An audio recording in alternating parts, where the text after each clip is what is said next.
Miedo. Un sentimiento que nos lleva a actuar de maneras fuera de la razón, impulsados por los instintos que tenemos todos en el más recóndito de nuestro ser, esperando a salir para huir o en el caso atacar. Alma en pena. Caminaban distraídamente doña Carlota Escalvalceta y su señor esposo don Benjamín de la Torre, por la calle donde se encontraba ubicado el convento de San Lorenzo. Cerca de ahí vivía este matrimonio, quienes ya cansados iban rumbo a su casa, después de haber estado en una tertulia, con el canónigo de catedral, el señor doctor don Bernardino Orellana y Orihuela. 2 o 3 veces a la semana acostumbraban los esposos acudir a la casa del canónigo a jugar a los naipes. Para acompañar la tarde, tomaban un poco de chocolate o cenaban algo de lo que preparaba la hermanita del doctor Orellana, doña Fernandita, quien en la escuela de las monjas, no nada más aprendió a preparar platillos exquisitos, sino también a presentarlos en forma excelsa, que de solo verlos se antojaban. Así transcurrían los juegos de naipes en casa del canónigo, sin que se apostara gran cosa, pues el objeto de la tertulia era conversar y distraerse un poco de las aburridas tardes de la Nueva España. Cuando se daba el toque de queda en catedral, se suspendía la reunión y el anfitrión despedía a sus amigos don Benjamín y doña Carlota en la puerta de su casa. Tomaba don Benjamín su farol y lo encendía, y de ahí se dirigían a su casa que quedaba cerca y platicando segaramente cosas sin importancia, los pormenores de la reunión o quizá comentando sobre los riquísimos guisos que preparaba doña Fernandita. Caminaban pausadamente frente a los muros del convento de San Lorenzo, y en ese momento, oyeron un ruido, como si fueran pasos de alguien, pero que camina muy despacio. Conforme se fueron oyendo los pasos más cercanos a ellos, vieron de repente, pasar una figura de alguien alto y flaco, con la apariencia de religioso. Cuando lo tuvieron más o menos cerca, no le pudieron ver el rostro, pues llevaba cubierta la cabeza con un sombrero ancho, el cual no permitía divisar la cara de quien lo portaba. Sin decir palabra y mudos de terror, vieron pasar al clérigo, quien para no mojarse los pies en un charco, que se encontraba en el piso, se levantó la sotana y doña Carlota vio que no traía piernas de carne y hueso, como ciertamente era de esperarse, sino que el misterioso personaje traía una especie de zancos de madera y que producían un sonido hueco al golpearse con el piso. Don Benjamín y doña Carlota, helados del terror, no decían nada y el buen hombre únicamente trató de acercarle el farol al misterioso clérigo para alumbrarlo y pudiera ver dónde pisaba. Doña Carlota, no soportando más la impresión, profirió un agudo «ay», cayendo desmayada inmediatamente. Don Benjamín estaba pálido como una hoja de papel y tenía el ánimo tan decaído que poco le faltó para caer al suelo desmayado también. Al día siguiente, ya repuestos, contó doña Carlota a sus amistades lo acontecido la noche anterior. Vimos mi esposo y yo a un clérigo difunto, que por rostro tenía una calavera, por manos unos huesos largos y por piernas, tibias y fémures, únicamente unos zancos. El hombre vestía además una negra sotana y un sombrero ancho. Las señoras que escuchaban el relato se santiguaban asustadas y concluyeron que la aparición seguramente sería de un ánima del purgatorio que venía a pedir oraciones, para poder encontrar la paz eterna. Así que decidieron mandar decir misas, rezar rosarios e inclusive hacer penitencia, para que el pobre clérigo dejara de pasar por este mundo y encontrar el descanso eterno. Don Benjamín contó a sus amigos con los que acostumbraba reunirse algunas tardes en los portales de San Agustín, el encuentro horrible que había tenido con ese ser de otro mundo. Les platicó a sus amistades que tal vez el clérigo no había cumplido importantes mandas en vida y que al sorprenderle la muerte, tenía que venir a este mundo a penar, hasta que dichas mandas se hubiesen cumplido en su totalidad. Entre estos caballeros reunidos en los portales de San Agustín, se encontraba un personaje de nombre don Regino Figaredo, quien al oír tal historia no quiso dar crédito a lo que sus oídos habían escuchado y dijo además que lo que contaba don Benjamín eran puros cuentos para pasar el tiempo. Sin más demora, esa misma noche acudió don Regino a las calles de San Lorenzo, para comprobar por sí mismo si lo que se contaba era cierto o falso. Sin embargo, al día siguiente, reunidos los caballeros nuevamente en los portales de San Agustín, don Regino contó que con sus propios ojos había visto al fantasma y que hasta los dientes le castañeteaban del susto que se había llevado y que puso marcha a su casa arrepentido de su incredulidad.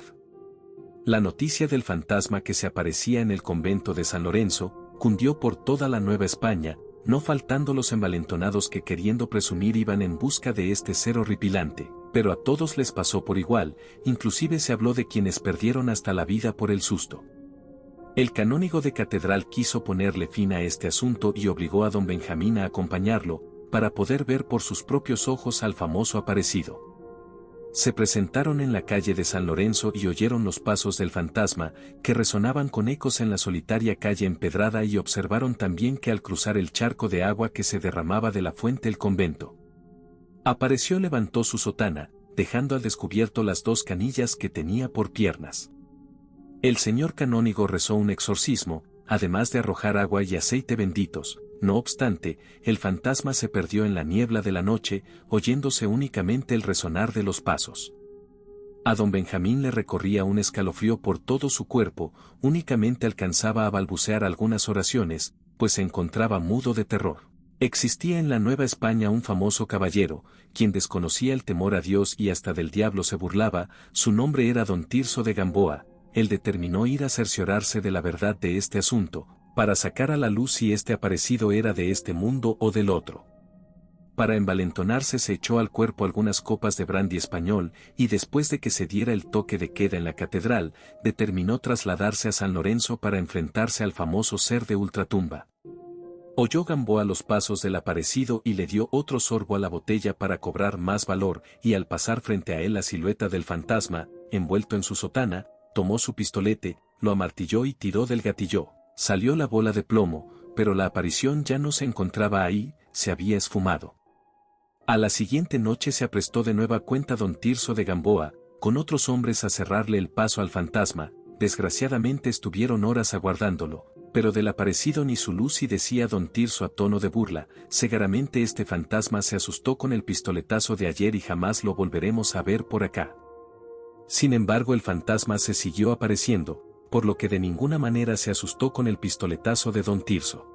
Tanto se hablaba del ser de ultratumba, que ya por fin el alcalde de corte tuvo que tomar manos en el asunto y, acompañado con varios de sus corchetes, hizo acto de presencia en el convento de San Lorenzo, poniendo a cada uno de sus hombres en cada esquina, a manera de que el aparecido o quien fuera no tuviera escapatoria, y con órdenes a cada uno de dispararle a lo que se moviera. 3 noches estuvieron aguardando a que se apareciera el clérigo y ni su luz, hasta que en la cuarta noche se volvieron a escuchar los pasos huecos, resonando en las piedras de la calle. Se vio de repente la esbelta figura del clérigo y al unísono se oyó el disparo de las armas que apuntaban hacia el difunto, pero este nuevamente se esfumó de repente. Tanto el alcalde como los corchetes se afanaron en buscarlo y encontrar algún rastro de él, pero todo fue en vano, no encontraron ni una sola huella. Por esos días el virrey de la Nueva España, don Luis Enríquez de Guzmán, conde de Alba del Iste, se encontraba sumamente ocupado en diversos asuntos del gobierno de México, pues habían llegado naves de España al puerto de Veracruz, las que traían diversas ordenanzas de las Cortes. Su secretario le informó que un sacerdote de nombre Alberto Abitia tenía interés en entrevistarse con él en calidad de urgente, pues quería exponerle personalmente diversas quejas y agravios que había sufrido en su persona. Entró pues el sacerdote en el salón y, después de hacerse los saludos correspondientes, informó al virrey el motivo de su visita, y esta consistía en pedirle su protección, pues alguien lo quería matar, haciéndole saber también que ignoraba la causa o motivo por el cual querían privarlo de la vida, pues él nunca le había ocasionado un mal a nadie. El virrey escuchaba atento la súplica del clérigo y le pidió que fuera más explícito en cuanto a su vida, para poder saber la razón por la que lo querían matar. El sacerdote le manifestó que él era muy bueno para hacer números, y que por ello, le habían solicitado que llevara las cuentas del convento de San Lorenzo y que las religiosas le habían ofrecido un cuarto que se encontraba desocupado enfrente de dicho convento, a fin de que le sirviera de oficina para el cobro de las distintas rentas, pensiones, dotes, etc. Asimismo, le manifestó al virrey que acostumbraba a quedarse a trabajar hasta tarde, aún después de que se diese el toque de queda en catedral, y que terminando su trabajo, se marchaba a su pobre casa, y que en noches pasadas le habían disparado un tiro que logró herirle un brazo, y que de puro milagro, la bala solo le había penetrado en la carne, sin fracturarle el hueso. Al mismo tiempo que le relataba al virrey estos acontecimientos, se levantaba la manga, para que pudiera cerciorarse con sus propios ojos de que era verdad. A su vez le platicó que por este motivo tuvo que acudir la médico a que curasen la herida con diversos remedios, y que tuvo que guardar reposo durante varios días, hasta que se sintió con ánimo de retomar a sus actividades habituales. Esa misma noche salía ya cansado de su oficina, cuando 4 hombres dispararon sus armas contra su persona y que deducía que por el tipo de detonación eran mosquetones, pero por el susto corrió lo más rápido que podía y se introdujo de nueva cuenta en su oficina, dando gracias a Dios de haberle salvado del ataque de esos rufianes. Lamentablemente uno de esos disparos logró herirlo en un hombro y tuvo que volver a recurrir a los servicios del médico, y las otras balas lograron astillarle ambas piernas, mismas que eran de palo, como una especie de zancos, pues las propias las habías perdido a causa de una gangrena muy grave y por esa razón se las tuvieron que amputar años atrás, para que el terrible mal no se desparramara por todo su cuerpo. También le informó al virrey que ignoraba la causa por la cual lo querían matar, manifestándole una vez más, ser un buen hombre no acostumbrado a dañar a nadie ni en obra ni en pensamiento.